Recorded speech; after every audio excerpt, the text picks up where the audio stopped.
on the nose. Thank you all for coming back this afternoon as we reconvene our public meeting from earlier today, the Board of County Commissioners. We are here to have our second budget public hearing to discuss Seminole County's fiscal year 23-24 final millage rates and budget, and to allow, of course, for public comment. Before we begin, though, the public should be reminded that that the Board of County Commissioners does not have control over the tax levies or budgets of the school board, the water management district, the property appraiser, the tax collector, or any of the 7 cities in Seminole County. We do have tonight representatives from our property appraiser, David Johnson's office. They can address any questions. Yep, wave big in the back. They can address any questions you may have regarding your assessed property valuation, if that is what you actually find that you are here tonight to have questions about. I'm going to turn it over to the county manager to kick it off. Thank you, Madam Chairman and Commissioners, and welcome everyone. So tonight we are here for the final of 2 public hearings for the fiscal year 23-24 budget that are required by the Florida statute. This meeting was advertised in the Orlando Sentinel on Thursday, September the 21st, 2023. As the chairman mentioned, if you need information regarding the cities or school board public hearings, they can be found on your trim notices, or just ask one of our staff members and they will assist you. The purpose of tonight's meeting is to present the final millage rates and budget for the fiscal year 23-24 fiscal year, including the change from the rolled back millage rate, which will generate the same revenue as the current year, excluding new construction. In just a few minutes, I'll have our Office of Management and Budget Director, Mr. Tim Jex. He will be presenting the FY 23-24 budget and the final millage rates. I just have a few highlights and comments on the budgets that's being presented here tonight. The general fund recommended budget is based on a millage rate of 4.8751. The millage rate will generate an additional $21.8 million in ad valorem tax revenues for fiscal year 24. The final budget includes an addition of 15 full-time positions spread out between our fire department, water utilities, and courts. The budget demonstrates that our county enterprise funds, like the water, sewer, solid waste funds, are financially sound, provides for additional investments in the deferred maintenance of our facilities, equipment, and infrastructure, specifically focused on our roof and HVAC replacements. Improvements to our park facilities, the Wekiva Golf Course, Trails, and Sports Complex. And finally, we've been able to keep our reserves in the general fund at approximately $60 million, or about 20% of the budget operating revenues, which keeps us on target with our reserve policy. There have been a few adjustments to the budget that I'll have Mr. Jex go over, and a few cuts that were made along the way that I'll just briefly mention. There are no changes to the millage rates approved at our first public hearing that we had a couple weeks ago, and there are no changes to the total countywide budget, aside from a transfer of $60,000 within our general fund to account for the county assuming responsibility of legal services related to our canvassing board. The cuts, as you know, this process starts back in January or February, March of this past year.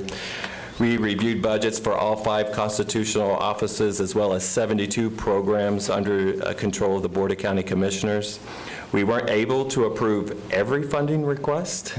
As you all know, we have to live within our means and be good stewards of our taxpayers' dollars, but with the departments, we've cut it over $17 million with of request.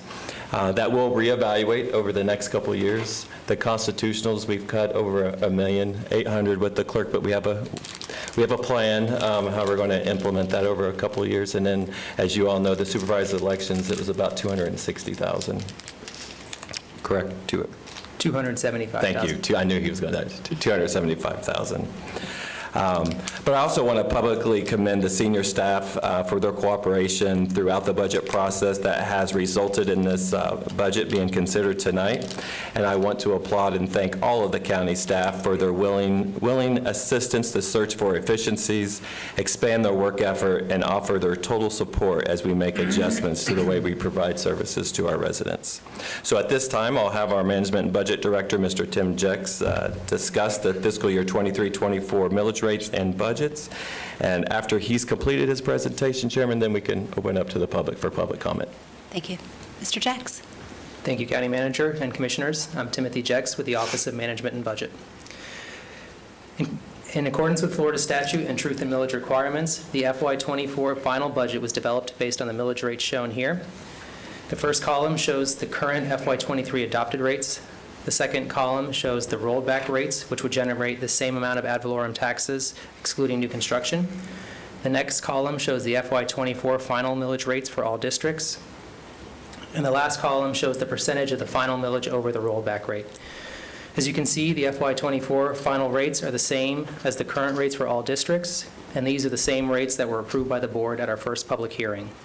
I will now read the rates into the record. The general countywide millage of 4.8751 mils is 9.43% over the rollback rate of 4.4551 mils. The fire rescue MSTU millage of 2.7649 mils is 9.33% over the rollback rate of 2.5289 mils. The unincorporated roads MSTU millage of 0.1107 mils is 8.85% over the rollback rate of 0.1017 mils.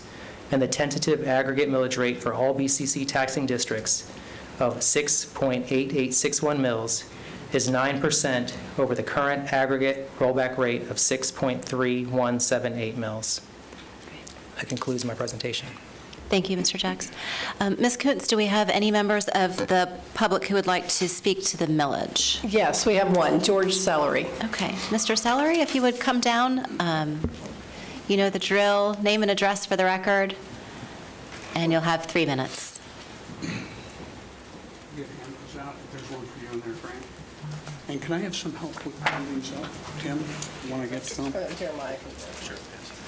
They won't take very long. I'll go through them. George Sellery, 5231 Shoreline Circle in Sanford, and I want to say thanks to everything you guys do. You have a wonderful staff. I hope you treat them well. They're very valuable. They all deserve a raise, and I hope you give them a good one. Anyway, let me start by, this is trim bill. Trim is basically says tax increase occurs when the adopted millage rate exceeds the rollback rate. In this case, 9.43% tax increase. Done by Republicans in 1981, I think, because of the issues with current rate versus rollback rate. And rollback is supposed to be where everybody is now paying a bigger share, so the cost goes down to everybody. And I'm not a big proponent of rollback, never have been. I've been in the budget office and with the county for a long time, so I'm not a proponent of the rollback rate. But I do believe everything above the rollback rate should be justified to you, and that you should approve everything above that rollback rate. There's a lot of jurisdictions throughout the country that do that. Next one, please. And so when you do this, you have to advertise it as a notice of proposed tax increase. And for the 3, general fund, roads, fire, you're bringing in $33 million in additional tax dollars. Next. And what I wanted you to see on this one, and I've got 2 in there, but I'm only doing the 1 right now for this year. Estimated revenues, $312 million. Keep that in mind, 312. Appropriated expenditures, $300 million. Those are accounting classifications. And they're used everywhere, and every single county or city uses the same format. Next one after that, and again, I want to go to this. I'm sorry, Ms. Chairman, but you had a great comment way back when, and I want to use it. With inflation and the way the economy is right now, I think it's the worst thing we could do back on the natural lands referendum. Inflation, all that stuff, putting things out there that are going to raise taxes. I didn't agree with it, but that's kind of what we were at, and I agree with that. I agree with that sentiment. Conservative Republicans have that sentiment. Next one is, this is the House Budget Chairman, federal level. Republicans would refuse to consider any deal that includes a tax increase. State level, the same way with Governor DeSantis. Tax increases were not in the picture. So the next one is, this is the one I really wanted you to focus on, and this is where you get a 500-page budget document. Sometimes this helps put it in perspective. These are the, like the manager said, 21.8 million. The total general fund, total budgets Our reserves right now, 65 million, would fund 3 years of the city along with the whole budget. So last year was 59 million. It's a difference of 6.1 million in the reserves. That's it. Even at the height of the pandemic, you were only at 49 and 50 million. I'm asking that you reduce the millage and bring the reserves, not any budget, not any pay raise, not any project, just bring the reserves to the current level, and I'll finalize it with, they say 20%. I've been caught on this one before, so I'm prepared this time. GFOA, Government Finance Officers Association, Florida Government Finance Officers Association, 5 to 15% of operating revenues, 2 months of operating expenditures, 8 to 17%. Thank you, Mr. That's under Sellery. 300 million. Thank you. Are there any other members of the public who wish to speak regarding the millage? Mr. Jex, would... Yeah. No. Mr. Jex, do you have anything you'd like to address regarding that presentation? We'll comment that the general fund reserves are just about $60 million. George was referencing a report that shows our sub-funds, which includes the Seminole Forever. That was $3.8 million. So we do roll some of those funds together, call them our general fund, but they are for dedicated purposes. So I want to make sure that's clear, that the general fund reserve is $60 million. Okay. Any questions for Mr. Jex or the county manager? Mr. Zembauer? Can you explain what some of those dedicated reserves are for? Sure. So I'll mention, I have the same report that George was showing. There's $59,982,000 in our general fund. There is $877,000 in reserves in our facilities maintenance fund. And within our reductions that we had to make this year, the $17 million, a lot of those were in the facilities area. So we were speaking, internally about potentially $17 to $20 million of deferred maintenance, but so this reserve would go to support that. Our fleet replacement has a reserve of $450,000. That's due to vehicles that have been sold. We basically take vehicles as we sell them and dispose them. We put that into that fund, and then we use them throughout the year as costs go up, because we're basically seeing cost increases across almost every vehicle that we have. And then the final $3.8 million is related to the Seminole Forever. It's our natural lands referendum that's been put into reserves at this time. Thank you. Yeah. Would you maybe address our bond rating and our 20% millage, Sure. our 20% reserve? Our reserve policy is compliant with Florida statutes, which does indicate a 10% reserve for contingency. It also allows for a reserve for cash carry forward. It allows for a reserve for one-time planned capital. And then we have had, in 2022, we went and had presentations to get our bond rating upgraded with S&P and Moody's, and we got very direct feedback from them that they expected that we would maintain a 20% reserve. They said other agencies that have the same reserve or have the same rating as us have that reserve level. So we've given that direction from them to maintain that 20% reserve. So would it be, just as a follow-up, your conclusion that if we dropped below that 20% reserve, that our bond rating would go down and then our cost to borrow money would go up? There would be downward pressure on the rating, and that would increase our cost to borrow. Okay. Any other questions? Commissioner Zembauer? I don't have any questions. Thank you, Madam Chair, but Would you pull your microphone forward? Sorry. that's better. I usually speak pretty loud, but just a couple of statements. I mean, I probably have been the most hawkish on reserves since the day I arrived here. And what I would tell Mr. Sellery, and I don't necessarily disagree with his thought processes, you don't know what you don't know. And I've learned a lot in 5 years.